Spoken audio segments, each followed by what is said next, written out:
Let's talk for a brief minute about depression. I heard Deepak Chopra say recently that happiness is because of something that happened.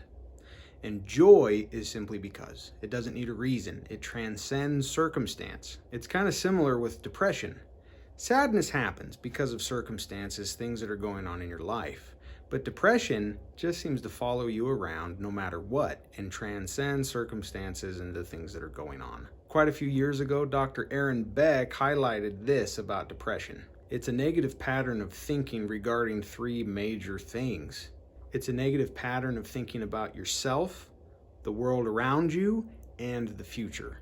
In a nutshell, it's pretty much I'm the worst, so's everybody else and life, and it'll never get better. Depression is incredibly painful because you have to do something about it to make it better. But when you're depressed, you don't feel like doing anything. So think of depression this way. It's your body's way of getting your attention.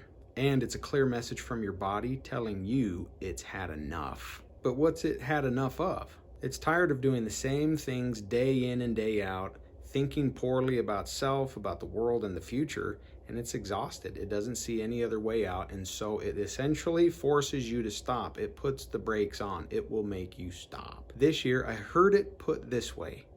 The word depressed matches up with the two words deep rest. So if you find yourself depressed, you can consider it a gift. Your body is calling you to go to deep rest. And that's the thing about depression.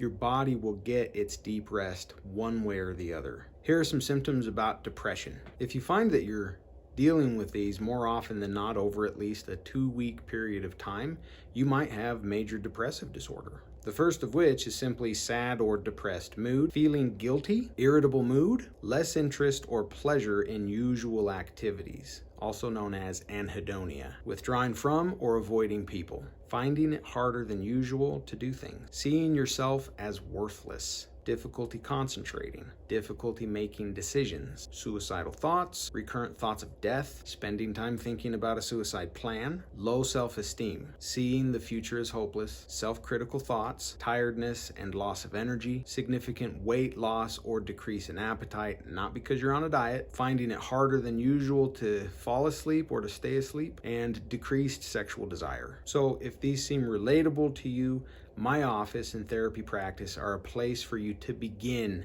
to answer your body's call to give you deep rest so that you can heal and recuperate and realize wholeness and find your way to joy, the kind of joy that transcends circumstances.